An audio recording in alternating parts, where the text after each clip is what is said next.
Et si la véritable capitale de l'Algérie n'était pas celle que vous croyez? Et si, loin du tumulte étouffant des côtes, le futur de notre dignité nationale était en train de sortir de terre, là où personne ne l'attendait? Bouguézoul n'est pas qu'une simple ville, c'est le premier cri d'une Algérie qui a décidé de ne plus subir son destin, mais de le dessiner avec audace dans le silence souverain des hauts plateaux. Avant de plonger dans les entrailles de ce projet titanesque qui redéfinit nos frontières intérieures, montrons au monde la force de notre communauté. Likez cette vidéo, abonnez-vous et partagez ce récit pour porter haut la voix de notre souveraineté. Pour booster l'algorithme et faire résonner notre ambition commune, écrivez « bâtisseur » en commentaire si vous croyez que notre terre est le socle indestructible de la puissance de demain. Regardez ce sol. Laissez votre regard se perdre sur cette étendue où la ligne d'horizon semble reculer à mesure que l'on tente de la saisir. Pour l'œil non averti, pour celui qui ne voit que la surface des choses, ce n'est peut-être qu'une terre aride, une poussière ocre balayée par les vents, une steppe infinie qui semble attendre un sens. Mais pour l'œil du bâtisseur, pour celui qui porte en lui le feu de la Renaissance nationale, cette terre est une page blanche d'une valeur inestimable, un parchemin de pierre et de sable sur lequel l'Algérie s'apprête à écrire le chapitre le plus audacieux de son histoire moderne. Bouguézoul n'est pas né d'un simple caprice architectural ou d'une volonté bureaucratique de tracer des lignes sur une carte. Elle est la réponse organique, presque viscérale, à un pays qui étouffe sous le poids de son propre succès sur sa frange littorale. Nos villes côtières, magnifiques mais saturées, ne peuvent plus porter seules le destin d'un géant. Il fallait donc regarder vers l'intérieur, vers ce cœur battant du territoire, là où l'espace ne manque pas et où l'air porte encore l'odeur de la liberté pure. Ici, sur ces hauts plateaux, la terre ne demande qu'à porter le poids d'une ambition nouvelle, une charge qui n'est plus faite de regrets, mais de promesses. Nous vivons un instant de bascule civilisationnelle. Nous ne parlons plus, comme par le passé, de simplement perforer l'écorce terrestre pour en extraire un gaz que l'on brûlerait ailleurs, dans des foyers lointains, ne laissant derrière nous que des chiffres sur un compte bancaire et une rente qui s'étiole. Ce temps de la consommation passive touche à sa fin. Aujourd'hui, nous parlons d'enracinement. Nous parlons d'ancrer des millions d'âmes dans un écosystème où chaque pierre, chaque brique, chaque fondation est posée avec la conscience aiguë qu'elle doit durer un siècle, voire davantage. C'est un changement de paradigme total, passer de l'économie de la ponction à l'économie de la construction. En bâtissant Bouguézoul, l'Algérien cesse d'être un simple locataire de ses ressources pour devenir le propriétaire de son futur. Cette terre n'est plus un réservoir de matières premières. Elle devient le socle d'une identité renouvelée. C'est une introspection minérale, un retour aux sources de la matière. Comment transformer cette immensité géographique, qui fut longtemps perçue comme un défi logistique insurmontable, en une force de frappe géopolitique sans précédent? En occupant son propre espace, en remplissant le vide par de l'intelligence et des structures pérennes, l'Algérie envoie un message au monde. Nous ne sommes plus un pays qui attend la demande mondiale. Nous sommes un pays qui crée sa propre offre de vie. Le sol sur lequel Bouguézoul s'élève est chargé de cette énergie tellurique qui caractérise les grandes nations en devenir. Chaque grain de sable porte en lui la mémoire des ancêtres qui ont traversé ces steppes, mais aussi l'aspiration des générations futures qui y trouveront leur foyer. Il y a quelque chose de profondément philosophique dans le fait de bâtir une ville au milieu de nulle part, ou plutôt au milieu de ce que certains considéraient comme rien. C'est l'acte de création par excellence, celui qui distingue le peuple bâtisseur du peuple consommateur. C'est une déclaration de souveraineté qui ne se crie pas dans les micros des assemblées internationales, mais qui se murmure dans le ronronnement des machines de chantier et se grave dans le béton armé. Nous ne sommes plus dans l'éphémère du pétrodollar, nous sommes dans la solidité du granit et de la vision à long terme. Cette ville est le miroir de notre âme, vaste, résiliente, et tournée vers un horizon qui ne connaît pas de limites. Elle est la preuve que notre dignité ne se trouve pas dans ce que nous extrayons, mais dans ce que nous érigeons.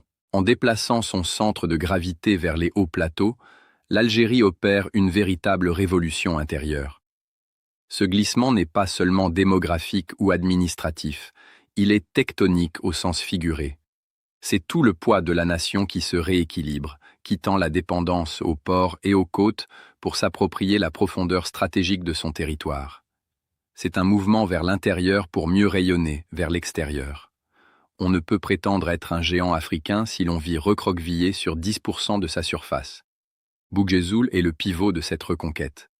Elle est la sentinelle qui veille sur la jonction entre le Nord et le Grand Sud, le point de ralliement où la modernité rencontre la tradition de la steppe. Dans ce silence méditatif des travaux qui avancent, on sent monter une puissance calme, une assurance que seule la maîtrise du territoire peut conférer. Cette introspection minérale nous force à nous demander « Qui sommes-nous vraiment si nous n'habitons pas notre terre ?» La réponse s'écrit chaque jour dans le fer et le ciment de cette cité nouvelle. Cette métamorphose du paysage n'est que le prélude à une transformation plus profonde encore. Car si la pierre est le corps de cette ambition, l'intelligence en sera l'esprit. On ne construit pas une ville en 2026 comme on le faisait au siècle dernier. Le socle que nous posons aujourd'hui n'est pas seulement destiné à supporter des immeubles, il est conçu pour accueillir une architecture que la technologie va rendre presque divine, une symbiose parfaite entre l'homme, sa terre et l'outil numérique. Nous préparons le terrain pour une existence où la contrainte climatique ne sera plus un obstacle, mais un moteur d'innovation, où le soleil qui frappe ses plaines ne sera plus une brûlure, mais une source de vie inépuisable. La Terre a parlé. Elle a accepté de nous porter, et maintenant, c'est au génie humain de répondre à cette générosité par une précision chirurgicale, transformant ce rêve de pierre en un système nerveux de haute technologie, prêt à pulser au rythme du nouveau monde. Quittez maintenant le domaine de la pierre statique pour entrer dans celui du mouvement pur, là où le béton s'efface devant l'impulsion électrique. Imaginez, au cœur de cette steppe, des artères urbaines, qui ne sont plus de simples rubans d'asphalte inertes, mais des vaisseaux vivants, une structure organique capable de respirer au rythme des saisons et des heures. À Bouguezoul, l'architecture bioclimatique n'est pas un luxe esthétique ou une concession à la mode écologique mondiale. C'est une nécessité de survie absolue, une réponse chirurgicale à la rudesse de notre climat. Ici, l'intelligence n'est pas ajoutée après coup. Elle est coulée dans les fondations. Les bâtiments ne sont pas jetés au hasard du terrain. Ils sont orientés avec une précision millimétrée pour dompter les vents dominants des hauts plateaux et pour défier le soleil impitoyable de l'été algérien. Par le simple génie de leur disposition, ces structures créent des couloirs de fraîcheur naturelle, réduisant la consommation énergétique de manière drastique avant même que le premier habitant n'ait effleuré un interrupteur ou allumé une lampe. C'est la fin de l'ère du gaspillage. L'ère où l'on tentait de corriger, par la force de la climatisation, les erreurs d'une urbanisation mal pensée. Mais le véritable prodige de cette métropole, celui qui marque notre rupture définitive avec l'économie de rente, se cache dans l'invisible, dans ce système nerveux numérique qui parcourt chaque mur et chaque rue. Nous parlons ici de micro-réseaux intelligents, les fameux smart grids, qui transforment la ville en une entité énergétique souveraine. À Bouguezoul, chaque façade, chaque vitrage, chaque toit incliné n'est plus une simple paroi, mais une centrale électrique solaire de haute technologie. Cette peau photovoltaïque capte l'énergie d'un ciel qui nous a toujours tout donné, transformant le rayonnement thermique en une souveraineté de l'électron. La cité devient ainsi invulnérable, une forteresse énergétique capable de fonctionner en autarcie totale, indifférente aux pannes des réseaux nationaux ou aux fluctuations des marchés extérieurs. Cette ville ne consomme pas l'Algérie, elle la produit. Elle ne demande pas à l'État de la nourrir en courant, elle injecte son surplus dans le futur de la nation. C'est le passage de l'Algérie, assisté à l'Algérie moteur, où la technologie de pointe sert de bouclier à notre indépendance. Dans ce cerveau d'acier et de silicium, l'eau occupe une place centrale, traitée avec une dévotion que l'on pourrait qualifier de quasi mystique. Dans une terre où chaque nuage est une promesse et chaque source un miracle, Bouguezoul refuse le péché du gaspillage. L'eau n'y est plus une ressource que l'on consomme et que l'on rejette, mais un cycle sacré que l'on vénère. Chaque goutte de pluie est captée par des surfaces intelligentes, chaque millilitre d'eau usée est recyclé à travers des stations de traitement biologique intégrées pour être ensuite réinjecté avec une précision chirurgicale dans les poumons verts de la ville. Ce ne sont plus des jardiniers qui arrosent des parcs, mais des systèmes d'irrigation pilotés par une intelligence artificielle qui sondent l'humidité du sol en temps réel, goutte après goutte, pour maintenir une canopée urbaine luxuriante, là où ne régnait que la steppe. Cette gestion algorithmique de l'eau est la preuve que notre souveraineté se construit aussi dans la maîtrise de nos fragilités. Nous transformons la rareté en une science de l'abondance. Le ciel de Bougueszoul, lui aussi, est investi par cette modernité protectrice. Ici, le drone n'est pas un gadget ou un simple outil de surveillance. Il est le gardien vigilant de l'efficacité urbaine, une extension volante de l'administration de la cité. Ces sentinelles automatisées patrouillent en silence, vérifiant l'intégrité des infrastructures, détectant la moindre fuite thermique ou la plus petite anomalie dans les flux de transport. Le capteur, quant à lui, devient l'organe sensoriel de la ville, une multitude d'yeux et d'oreilles enfouis sous le pavé ou perchés sur les candélabres. Ce système nerveux central analyse des pétaoctets de données pour anticiper la congestion avant même qu'elle ne naisse, ajustant les feux de signalisation, détournant les navettes autonomes et optimisant le mouvement de milliers de personnes sans qu'aucune frustration ne vienne entacher le quotidien. C'est une ville qui ne subit pas le chaos, mais qui le dissout par le calcul. La technologie n'y est pas un carcan, mais une libération du temps humain. Cette maîtrise absolue du flux, qu'il soit électrique, hydrique ou humain, n'est pas une fin en soi. Elle est le socle technologique sur lequel repose une ambition bien plus vaste. En sécurisant la ressource par l'algorithme et la machine, nous créons un environnement d'une stabilité inédite en Afrique. Nous ne construisons pas seulement des murs intelligents, nous bâtissons un sanctuaire pour l'innovation, une zone de haute fiabilité où l'imprévu technique n'a plus sa place.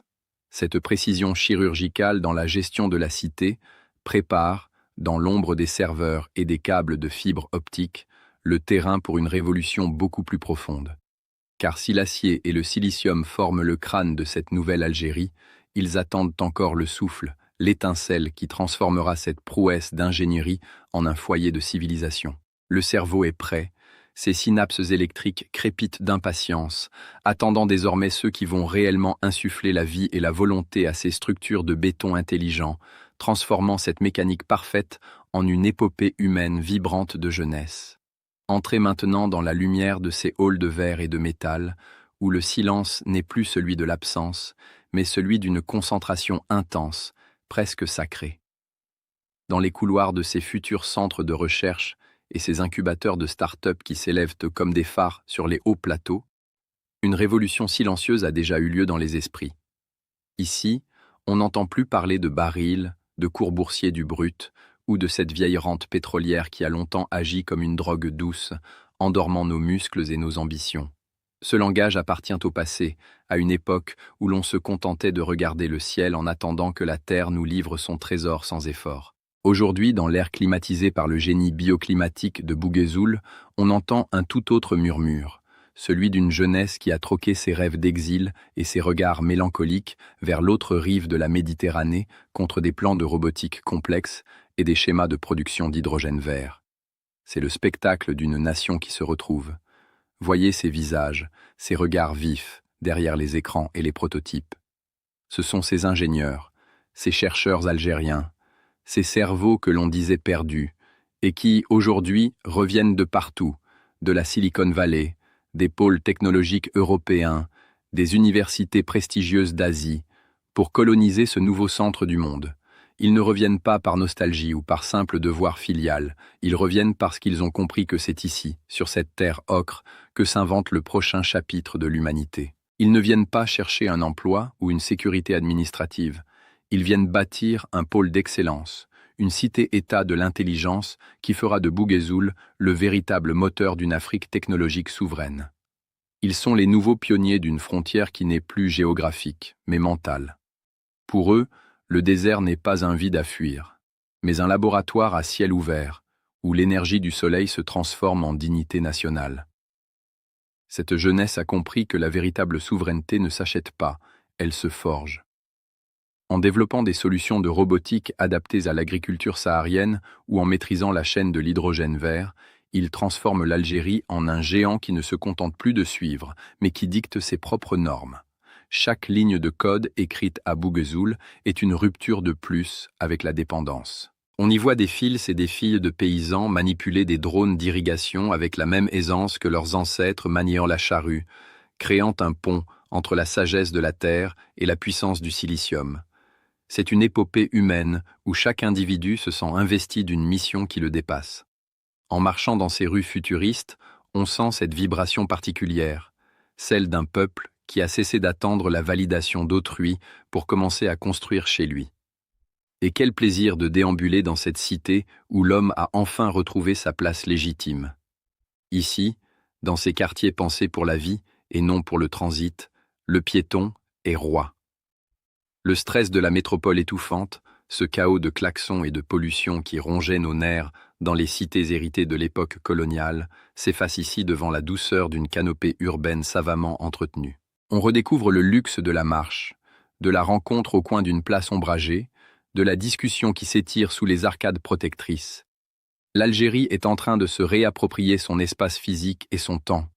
On ne vit plus dans l'urgence du rattrapage, on vit dans la sérénité de la maîtrise. La ville devient un prolongement de notre foyer, un espace de respiration où la nature et la haute technologie cohabitent dans une harmonie que l'on croyait réservée aux utopies lointaines. C'est une reconquête du quotidien. Un retour à une qualité de vie qui est le socle nécessaire à toute grande création intellectuelle. Il y a quelque chose de profondément inspirant à voir cette transition s'opérer sous nos yeux. Nous ne sommes plus dans la posture de celui qui court derrière le train de la modernité, essoufflé par des décennies de retard accumulés. À Bouguezoul, nous sommes en train de poser les rails sur lesquels les autres devront voyager. Nous définissons un modèle urbain africain, un modèle de résilience climatique et de puissance technologique qui fera école bien au-delà de nos frontières. Cette jeunesse bâtisseuse ne se contente pas de copier ce qui se fait à Dubaï ou à Singapour. Elle invente une modernité qui nous ressemble. Une modernité qui puise sa force dans nos valeurs de partage et notre endurance historique. Chaque bâtiment qui s'achève, chaque laboratoire qui s'ouvre, est une preuve supplémentaire que le complexe d'infériorité a été enterré sous les fondations de cette ville nouvelle. L'Algérie que nous voyons émerger ici est une nation qui a enfin compris que son plus grand gisement n'était pas emprisonné sous des couches de roches sédimentaires, mais qu'il résidait dans la matière grise de ses enfants et dans la volonté farouche de sa jeunesse de marquer l'histoire. Bouguezoul est le réceptacle de cette énergie nouvelle, un aimant qui attire les talents et les transforme en bâtisseurs de civilisation. Ici, le futur n'est pas une abstraction que l'on redoute, c'est un chantier que l'on dirige avec fierté. En parcourant ces boulevards larges comme nos espoirs, on réalise que nous avons enfin franchi le seuil de notre propre destin. Nous avons cessé d'être des spectateurs de la mondialisation pour en devenir des acteurs centraux, des architectes de l'équilibre géopolitique africain. Alors que le soleil se couche sur les hauts plateaux, illuminant les façades de verre qui commencent à scintiller, on ne peut s'empêcher de ressentir un vertige patriotique. Ce que nous voyons, ce n'est pas seulement une réussite technique, c'est la naissance d'un nouveau type de citoyen algérien, exigeant, innovant et profondément ancré dans sa terre. Cette ville est le symbole d'une transition réussie entre le monde d'hier, celui de l'extraction, et le monde de demain, celui de la création pure. Elle est le témoignage vivant que lorsque l'Algérie décide de se mettre en marche, rien ne peut l'arrêter. Le mouvement est lancé, la dynamique est irréversible, et chaque jour qui passe nous rapproche un peu plus de cet idéal de puissance et de paix que nous avons si longtemps poursuivi, sans oser l'embrasser totalement. Cette transformation radicale de notre paysage et de notre économie soulève pourtant une ultime interrogation, une question qui brûle les lèvres de tous ceux qui observent ce géant s'éveiller. Car au-delà des structures, au-delà de l'hydrogène et des processeurs, c'est l'essence même de notre rapport au monde qui est en train de muter. Une question qui nous force à regarder bien au-delà des murs de Bouguezoul pour scruter l'horizon de notre nation tout entière. Bouguezoul n'est que le premier acte d'une pièce beaucoup plus vaste. Alors que les grues s'élèvent vers le ciel, une question demeure, brutale et nécessaire. Une ville peut-elle changer l'âme d'un peuple, Ou est-ce l'âme du peuple qui, en devenant souveraine, finit par donner vie au désert? Et vous, quel mur allez-vous poser pour l'édifice de cette nouvelle Algérie? L'avenir n'attend plus, il vous regarde.